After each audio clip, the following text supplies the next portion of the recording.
Okay, so this tutorial deals with solving problems using the method of dimensional analysis, and it should be most useful to students who are beginning their chemistry labs with us, certainly Chem 110 and 154 students, perhaps also even Chem 101 students. But as far as Chem 110 and 154 students go, you should certainly read more about this in the introduction section of your lab manual. The tutorial here just goes over some of the basic concepts relating to this, and we'll also do a few sample problems using the method of dimensional analysis.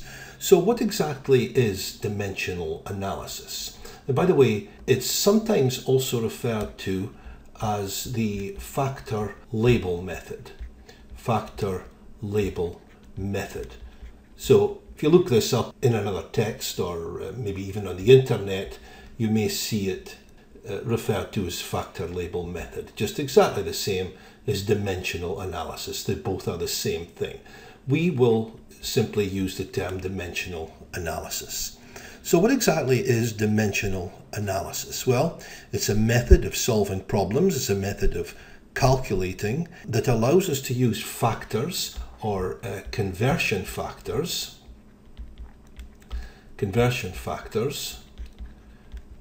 And in using those conversion factors, we can move from one measurement unit to another. For example, we may move from meters to centimeters by using a conversion factor. We look more closely at what a conversion factor is. It's a fraction. It's a fraction. Let's say x over y, there's a fraction. It's a fraction where the numerator and the denominator each represent the same measurement. So here is the numerator on the top, and here is the denominator on the bottom. So the numerator and the denominator would each have to represent the same measurement for this to be a conversion factor. Let's take an example. We all know that there are 100 centimeters in a meter. We'll use this as an example. So this relationship here allows us to derive a conversion factor for meters to centimeters, or the other way around, from centimeters to meters. So we can come up with one conversion factor by making a fraction 1 meter per 100 centimeters. Okay. We can come up with another conversion factor, which is the reciprocal of this first one here, 100 centimeters per 1 meter. So these are each conversion factors. Again, the numerator and the denominator both represent the same measurement, in this case a meter. Okay, so let's now take a look at a problem and solve it using dimensional analysis. Very straightforward problem. We're asked here, what is 1.54 meters in units of centimeters? Now, when you're faced with a problem that you're going to have to calculate a result to, you should always work out a strategy for solving the problem. So we have a very straightforward strategy here. We know that we're going to have to start with what we know. We know that we have 1.54 meters, and we're going to have to somehow or other calculate what that value is in units of centimeters. So we're going to find out how many centimeters there are in 1.54 meters. And remember that our relationship we just previously spoke about, 1 meter is equal to 100 centimeters. We can therefore come up with the conversion factors that we spoke about earlier. 1 meter over 100 centimeters, or 100 centimeters over 1 meter. These are the conversion factors. So if we start with what we know in the calculation, we have 1.54 meters. We're going to have to multiply that by a conversion factor, either this one here or this one here, that allows us to determine how many centimeters are there. So we multiply by a conversion factor that will allow the meters to cancel and leave us with just centimeters. So let's just, for sake of argument, take the first conversion factor here, this one here, and multiply the 1.54 meters by that. So 1.54 times 1 meter over 100 centimeters. If we do that calculation, we get a result of 0.0154, and the units, if we keep track of the units would be meters squared per centimeter. Now, does that make sense? No, it doesn't. It's complete nonsense. Doesn't make any sense at all. We want to get centimeters. So this is not the method that we use. The method that we use should be, well, using the conversion factor that allows the meters to cancel out. So 1.54 meters times 100 centimeters over 1 meter. This allows the meters to cancel out. Meters will cancel out and leave us with just the desired units, centimeters. So we do this and we get 154 centimeters. So that was fairly straightforward. We multiply by the conversion factor that allows the meters to cancel out, leaving us with the desired units. And it's always good practice when you have completed a calculation like this is to just go back over your units again and make sure that the units do all cancel out, leaving you with the desired units, as we're left with here, the desired units of centimeters. So if you do that, make sure that the units are cancelled out, leaving you with the desired units. It's highly likely that the method of calculation that you used was correct. So let's take a look at another problem here. What is 27 inches in units of centimeters? Well, we know that we have to start with inches, and we have to ultimately end up with centimeters. Okay, so this is our strategy for solving the problem. We start with inches and go through to centimeters. We know that 1 inch is equal to 2.54 centimeters. So this allows us to come up with the conversion factors. We can say that 1 inch is the same as 2.54 centimeters. So 1 inch per 2.54 centimeters. We can also say we have 2.54 centimeters per 1 inch. Again, both of these mean the same thing, and they are conversion factors because both the numerator and the denominator represent the same measurement. So starting with what we know that we have 27 inches, and we're going to have to multiply by one of the conversion factors, the one which allows the inches to cancel out and leave us with centimeters. So it should be clear now that this is the conversion factor that we need to use that allows the inches to cancel out and leave us with centimeters. So we multiply the 27 inches by 2.54 centimeters per 1 inch. And yes, we can see that the inch units will cancel out, leaving us with just centimeters. So we do that calculation and we get a result of 68.6 centimeters. And again, I can't stress this enough, you should always go over your calculation and make sure that your units did indeed cancel out, leaving you with the desired units in your final result. And if you check that and that is the case, again, it's highly likely that the method of calculation was correct and everybody's happy.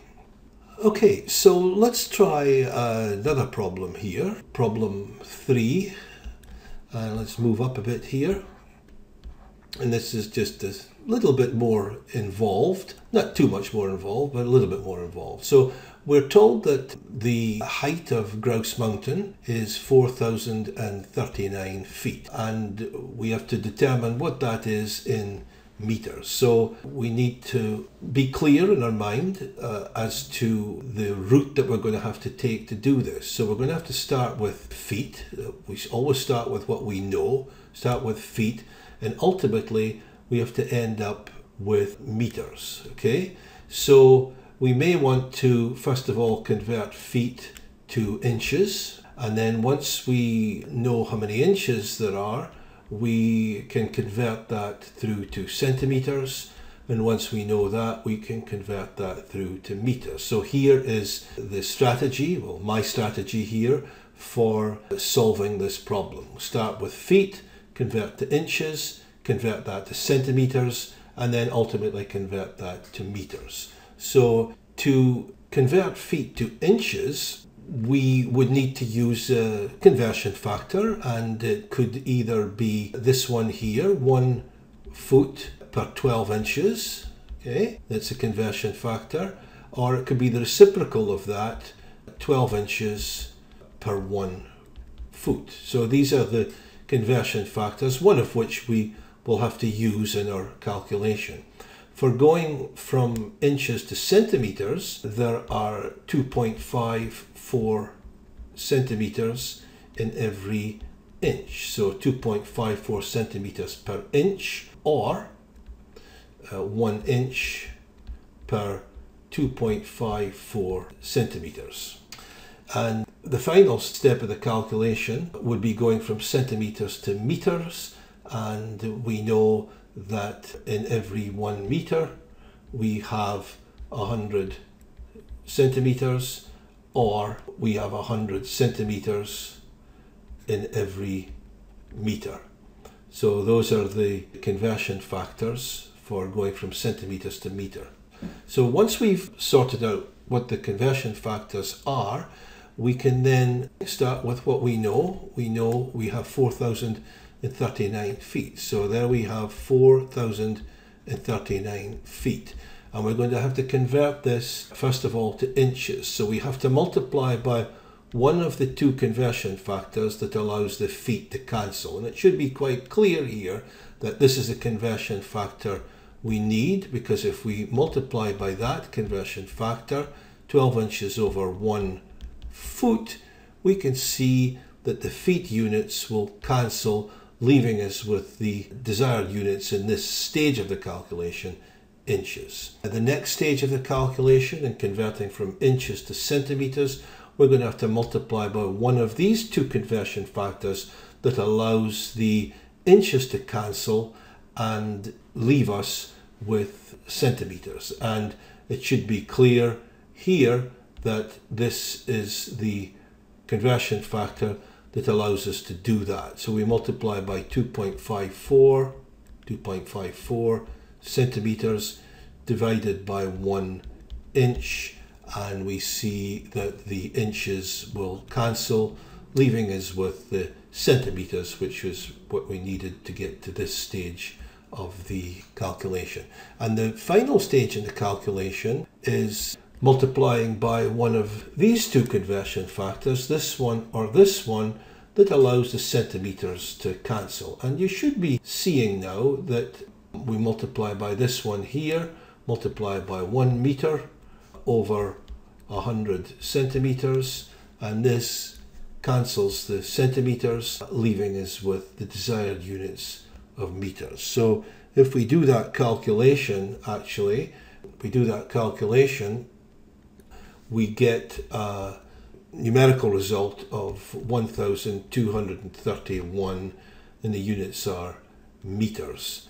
And again, always go back over your calculation to make sure that your units cancelled, your centimeters cancelled, the inches cancelled here, the feet, yes, they cancelled there, and yes, indeed, we were left with the desired units of meters. And that way, we're pretty confident that the calculation was done correctly, and we're happy about that. Okay, so now we're going to just do one last problem here, and it's a problem that actually involves some chemistry. A little bit more involved, but not too involved. So let's have a look at this problem. How many atoms of hydrogen are there in 21 grams of water? So again, we need to develop a strategy for this. And a good strategy would be that we start with what we know. So we're going to start with units of grams, and we might want to convert that through to moles. It's grams of water, convert it through to moles of water. Following that, we would want to convert to molecules of water. And then finally, from molecules of water, we would want to convert through to atoms of water. So there's a strategy for solving the problem. And now we need to come up with some conversion factors. So first of all, we know that the molar mass of water is equal to 18 grams per mole. So this allows us to come up with our conversion factors. We know we have 18 grams of water per 1 mole of water, or the reciprocal of that, we have 1 mole of water for every 18 grams of water. So those are our two conversion factors. Now, secondly here, we know that 1 mole of water contains Avogadro's number, which is 6.02 times 10 to the 23 molecules of water. So this allows us to come up with another couple of conversion factors here. First one would be 1 mole of water per 6.02 times 10 to the 23 molecules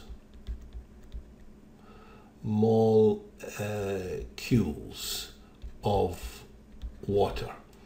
Alternatively, the reciprocal of that, 6.02 times 10 to the 23 molecules of water per 1 mole of water. So thirdly, we know that 1 molecule of water has 2 atoms of hydrogen. Okay? So there's our 1 molecule of water. So for every 1 molecule of water, we have 2 atoms of hydrogen. So this allows us to come up with our last couple of conversion factors. 1 molecule of water per 2 atoms of hydrogen, and alternatively the reciprocal of that, 2 atoms of hydrogen per 1 molecule of water.